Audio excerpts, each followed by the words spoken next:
You, Cyrus?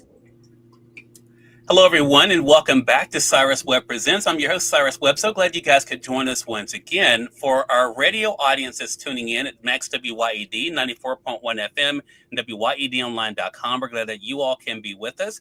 Also, those tuning in on Facebook, LinkedIn, YouTube, X, and on Instagram, hello to you guys. Glad you guys could be able to join us. Going to connect with our friends over on Amazon so I can introduce our guest for today and a really fun book that's perfect timing for the summer.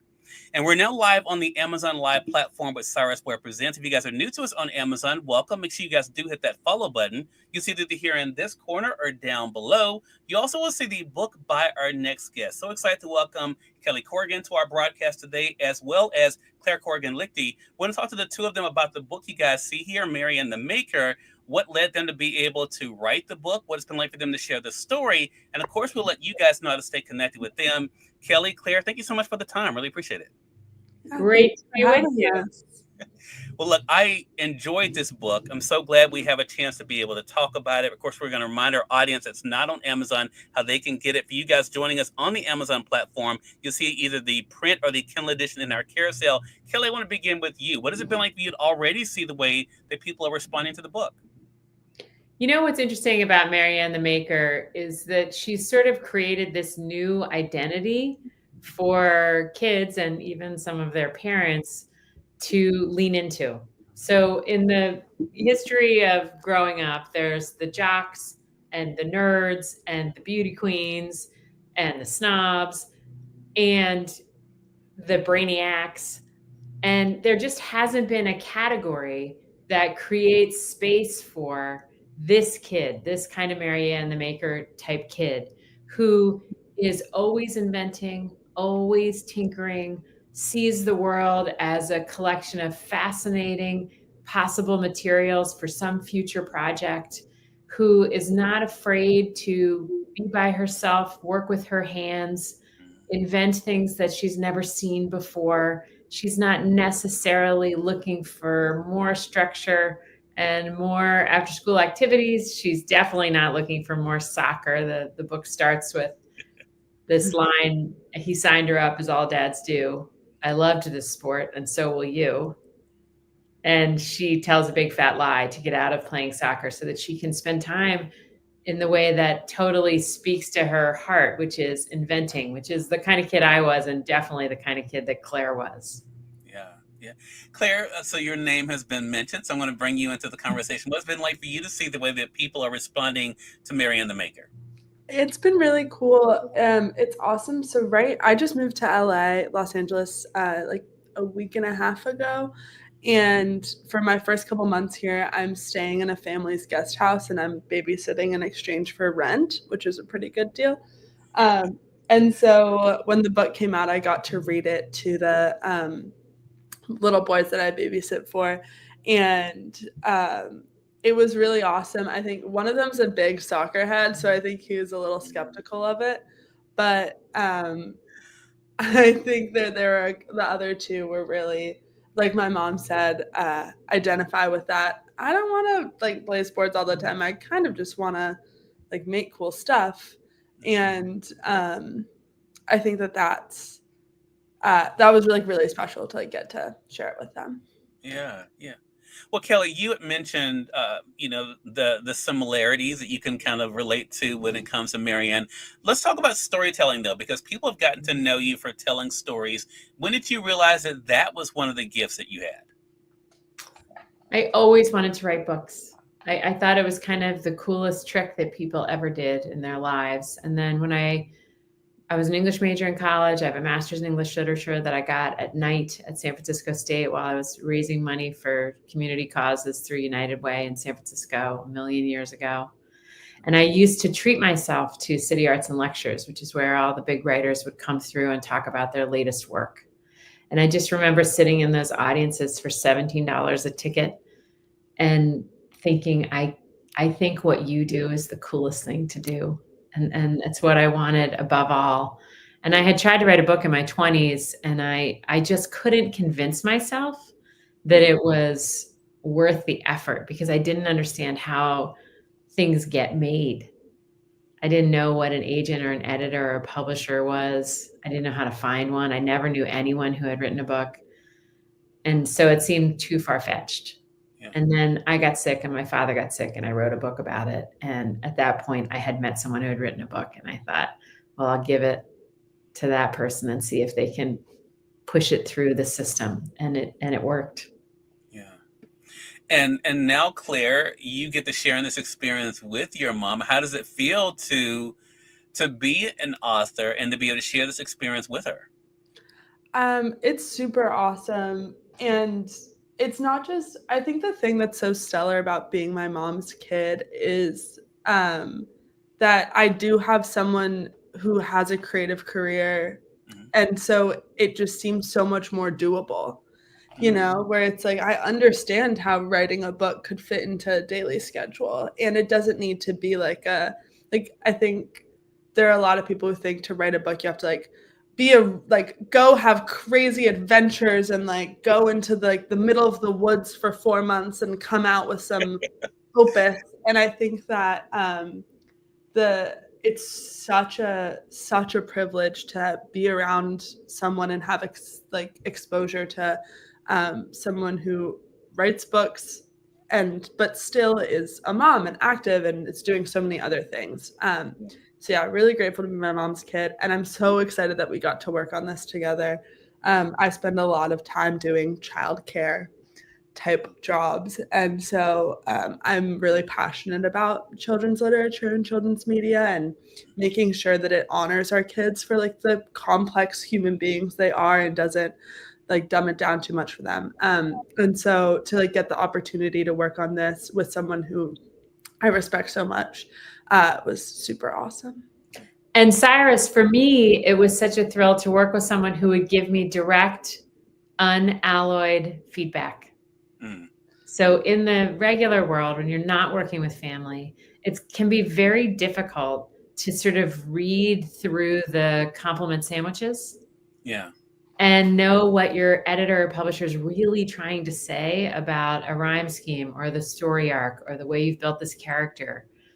And with Claire, with family, where you're that safe and you're that connected and you're that devoted to the outcome rather than getting your way, she could be utterly direct. And I just found it so refreshing to have somebody just say it plain. And we have such big hopes for MARIANNE. Like we think she's got a really important message and we think she's sort of part of a zeitgeist that is leaving behind or wanting to turn away sometimes from the digital virtual world and get your hands dirty again, painting or creating or gardening or making a go-kart or taking apart the toaster oven and trying to put it back together. I mean, think broadly about making and the kinds of opportunities that gives you for this holistic thinking where it's like this cognitively rich experience. And that's what MARIANNE's advocating for. And we think that she might become a series and might want to make all kinds of things and might want to remind everyone, remind the parents and remind the children and be in that sacred space where a parent is reading to a child. Remind us all that this is our nature. Right. We used to make everything. We made our food and we made our houses and we made our roads and we made our clothes. And then, we made less and less because we made this technology that started doing it for us. And we're not sure that that's to the betterment of all. This book is interesting to me as a nerdy guy myself, who grew up with such a love affair of books that was encouraged, even though I did not come from a family of readers. It was very obvious for me early on that I enjoyed books more than I enjoyed being around people. I joke with people and tell them my punishment was having to go outside and play with my cousins because I had to stay in my room and read. I bring that up because there are some interesting layers of this book that will make it appeal to people on different layers, even if it wasn't the initial intention. So I want to talk about some of those layers with the two of you. And Kelly, I want to start off with you and the fact that we know nothing about MARIANNE's mother. And I thought about the fact, as I work with schools here in Mississippi, there's a lot of single parents out there, and I'm seeing more and more of young boys and girls who have just the father at home. Was Mm. that intentional, or was it just you wanted to focus on the relationship between Marianne and her father? You know, Marianne's dad is not unlike my own dad, which is to say, a very decent person who deeply loved sports and athletics, who assumed that their kid would love everything that they loved. Hmm. And I think it's a very common parent mistake, is to think this is what makes me happy. Why doesn't it make you happy? And it takes a couple pushbacks along the way to get reset in the proper sort of relationship to your children where they get to lead. Hmm. And so the end of the book ends with, and on that afternoon momentous, her dad became her new apprentice. And as Claire's often said, like when you're a kid, and even to the age she is now, 22, you're often the listener, not the talker. You're the follower, not the leader. You're the student, not the teacher. And it's such an empowering, high agency experience to get to lead your parent. And so that what we thought was that this sort of innocent mistake that the dad makes at the top of the book, I loved this sport and so will you, might be a good opportunity to look at your kid's schedule and think and talk to them and say, what's on here that you don't really like doing? And what would you rather do? Hmm. Yeah. Claire, what about for yourself? Did you go into this knowing that it would just be Marianne's father, or was there conversations about the mother and the role of in Marianne's life? Yeah, I think that I just inherently focused on the father relationship. I mean, I have a really great dad, and I have friends who had like stay-at-home dads, and so, and I think that dads a little bit more than moms can fall into the trap of like, ah, but buddy, like I'll tell you what, I loved lacrosse, or like my biggest regret was stopping to play piano. Yeah. And so I think that that is like a very natural instinct that happens a lot. And so that was just the relationship I wanted to focus on, but we Yeah. specifically left it open ended. It actually didn't come up until the illustrator did the illustrations, and there's a scene where you see all of their family photos in the house, and we had to make the decision of like, do we have mom, dad, kid, typical family. And we made the decision to just not include that right now because we still haven't decided, like, does Marianne have siblings? Yeah. Does she have, like, who is the other parent in her household? And I think that those are decisions that we want to make. Gotcha. We kind of held off on making until the next book. Yeah, I love that because like, again, as someone who reads but also tears books apart, I thought to myself that aspect. But I want to ask you, Claire, about something else, and then throw it to Kelly. And again, as I mentioned, I grew up loving books and loving reading and wanting to be an artist and a writer. And my family, was, even though we didn't have that in our family, they never told me I couldn't do it. And they tried to do what they could to provide me that. But they also tried to encourage me to be in things where I wouldn't be by myself. And that made me rethink how I initially looked at the dad. Because one thing that we see is that Marianne in the book is very okay with being with Marianne. There's no sense of loneliness or desire to be with other kids. Did you think of, or was it some of the things that you kind of left to interpretation, that maybe the dad's motivation was to get Marianne to make friends, and that's why he kind of pushed her in that direction to be on a team? I mean, I think just generally sports are super important for every kid. Even if I'm a classic JV athlete, never made a varsity team, but I was like captain of all my JV teams, which is to say I love being on a team, but I'm not athletically inclined. Mm-hmm. And so I think that like instinct of the dad wanting Marianne to be outside and move her body and be social is super, like, definitely one of the reasons that parents put their kids in sports, and I think Marianne's dad put her in sports. And I don't think that it's necessarily the case that Marianne prefers to be alone as opposed to being around people.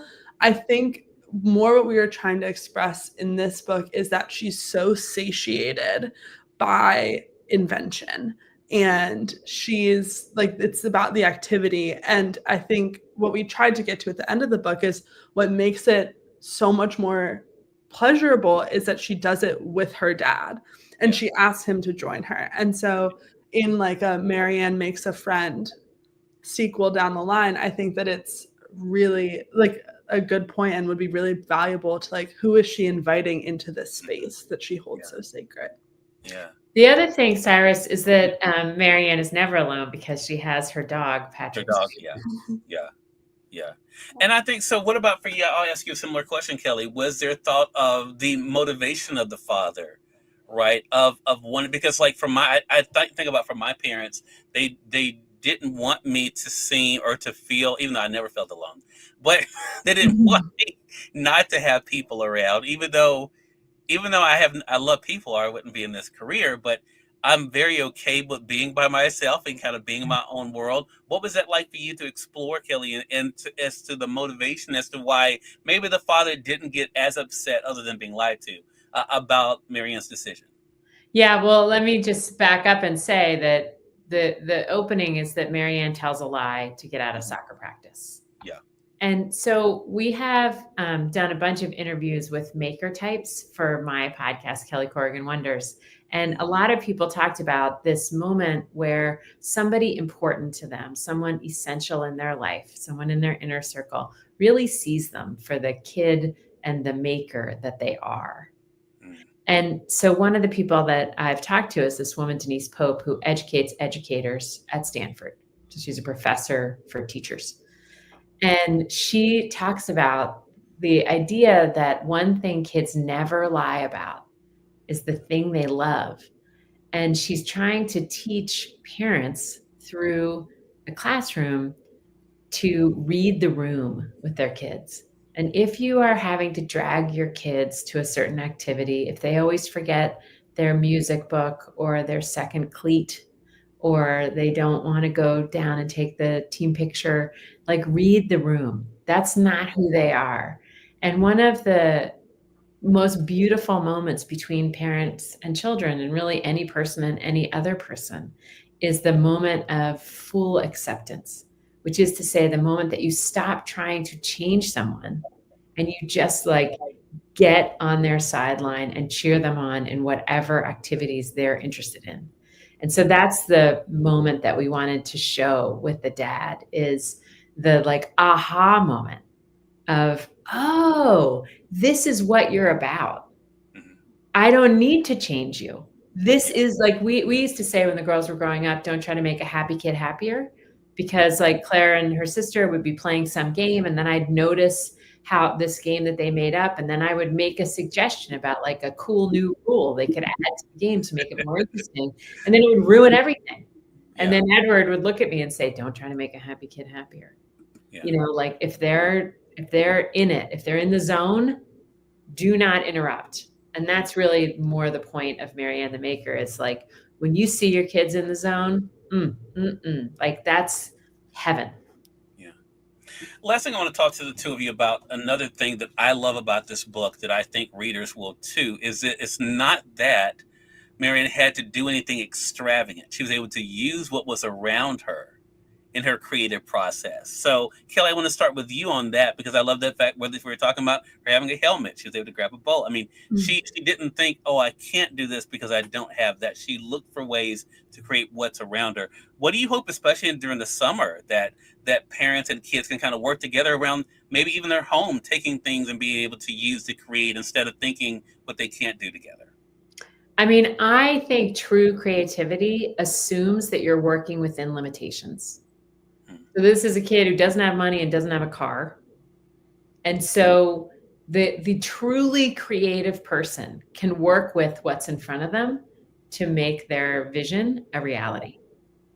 And I often feel this when I do readings for adults with my other books, and people indicate to me that they're kind of waiting for the perfect conditions to start working on their book.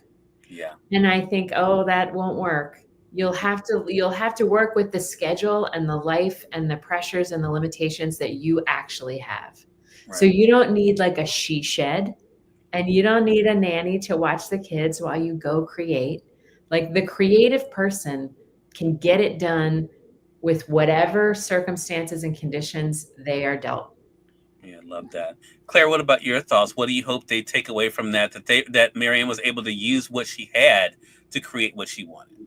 Yeah, I think that this is one of the areas in which technology has stilted us a little bit, where it's so easy to get what you want, and you can go on Amazon and order whatever, and it does really limit the amount that you have to be creative. And I also think, per my mom's note of like, the truly creative person knows how to work within limitations.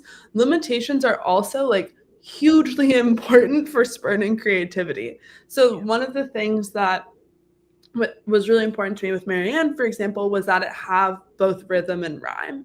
And so by limiting ourselves to only having, I think it's like 10 syllables per line, and having every line rhyme, it forces you to think of different words, and it totally affects like the plot. And like the final line, "On this afternoon momentous, her dad became her new apprentice," was definitely aided by the fact that we were looking for words that worked.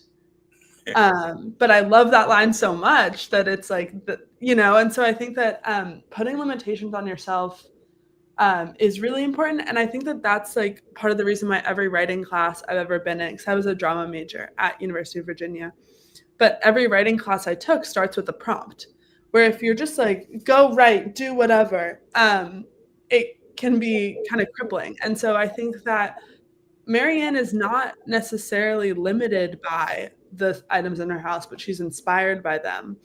And I think that that's really important for creativity. And I think for parents, there's this feeling of like, oh, like, I don't want to have to go to the store. Like, I don't want to have to go to Michael's again to get like clay, And Yeah. I think that there's so much already in the home, so much cardboard comes in and out, so many cereal boxes. And so instead focusing on like scissors, glue, tape, you can make so much with the things already around. And yeah, so I'm a big proponent of playing with what you've got and not needing to like go use more, but instead looking at what's around you and thinking about what it could be. Love that. It's a great message as we're beginning the summer. Again, Kelly, Claire, congratulations to you. Really enjoyed the book. A lot, I think, that people can get out of it. Great for the summer, great for homes, also great for school, and I think in discussions as well. The book, of course, for our Amazon audience is either on the side here or down below. You guys can click there to get either the print edition or the Kindle edition. The Kindle edition is 42% off right now, so you can get it for only $10.99. For those joining us on the social media sites, Facebook, LinkedIn, and YouTube, you guys will find the link to bring you guys over to Amazon. And you guys have a great website as well. Kelly, let our audience know the website and how they can stay connected. It's MARIANNETHEMAKER.com, and we spell Marianne MARIANNE, MARIANNETHEMAKER.com. Love it. Well, congratulations to the two of you. Looking forward to our next chat together. Thanks, Cyrus. Thank you so much. More than welcome. And we thank your audience for tuning in to another great segment of Cyrus Webb Presents. Until next time, you all make it a great one. We'll talk to you soon. Take care.